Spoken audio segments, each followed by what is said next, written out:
Today we're working on a 2010 Toyota Prius, and the problem that we're having today is it's an intermittent problem with the fan on the air condition. So right now the air condition's on, we turn the fan all the way up as high as it'll go, and I don't know if you can tell, but there's no noise coming through any of the vents at all.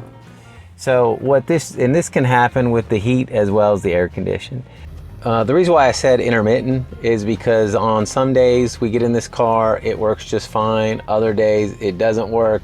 Sometimes you'll be driving it and everything's working fine, and then all of a sudden it just quits. So that's why I'd say it's intermittent. It doesn't just completely die. It sometimes works, sometimes doesn't. So because it's intermittent, that tells me right away that the problem is going to be the blower fan motor or the resistor that goes along with the blower fan motor. The blower fan is normally mounted up underneath the dash, and so is the resistor. Now on this particular Prius, this is a 2010 model, those two are built into the same unit, which is great, and I'm going to show you that right now. So here's a brand new blower fan motor. This is what it looks like. Right now the resistor is actually built into it, and it's right here in this spot right back here. So if you have an older Prius, or if you have just a car, maybe you're watching this because you have a different kind of car, but these are the same symptoms that you have, you're going to want to make sure that you replace both the resistor and the fan motor.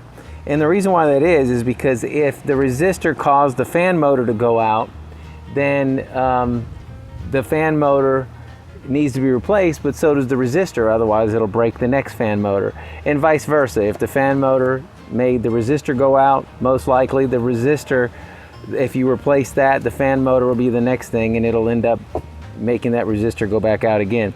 So what you really want to do is, if you have the resistor and the fan motor and they're not in the same unit, make sure that you replace them both. So I'm going to show you how to do that now on a 2010 Prius. All right, so the first thing we need to do to replace this blower motor is come into the passenger side, up underneath the glove box, and what we need to do first thing is take this cover off right here. And this cover, it's mounted in the back, and then of course right here up at the front it's got 3 different tabs, and the easiest way to do that is you could just push it in, or you can take a screwdriver, but you just want to push that piece in and pull down at the same time.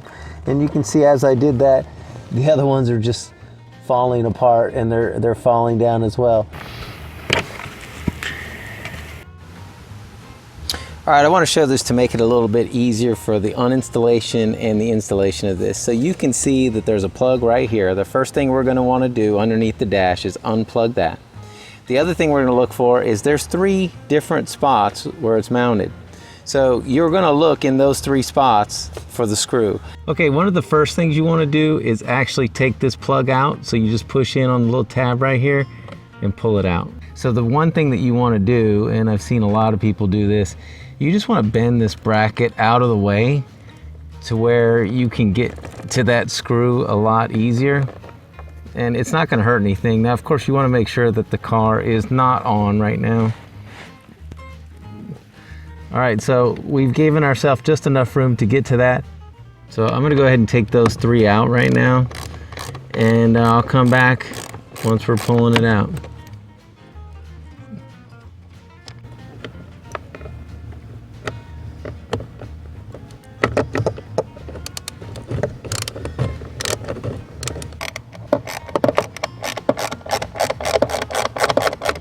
All right, once you've got all the screws out of the way, I'm gonna pull that out of the way, then you can just pull it straight down and out. And that bracket may still be in the way, you just wanna bend it out of the way.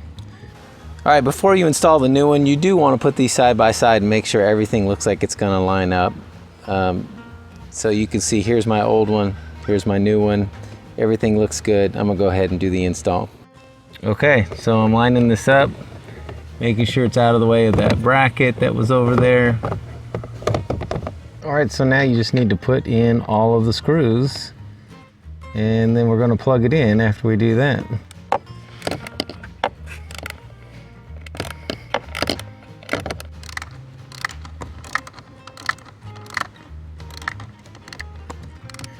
Okay, I got all 3 screws tightened back down. You can see that my blower motor is secure. I'm gonna bend this bracket back up. So I'm just gonna put it back up into the place that it was. And then after I'm done with that, I'm going to push my plug back in. And now I'm gonna reinstall the big, huge plastic piece that goes here. All right, this plastic piece is really easy to install. You can see there's a hole right there at the back. You just make sure that this one little piece goes into that. And then in the front, line up the spots here all the way across and just click it into place. And that's it. All right, now when we turn our car back on and we turn the air all the way up, you can see and hear that we have air coming through there, and it's pretty high. Now, of course, your problem could have been that there was no heat. It could be heat or air. Thanks for watching. I hope this helped you. If it did, please give us a thumbs up, maybe even subscribe. Check out our other videos. Thanks.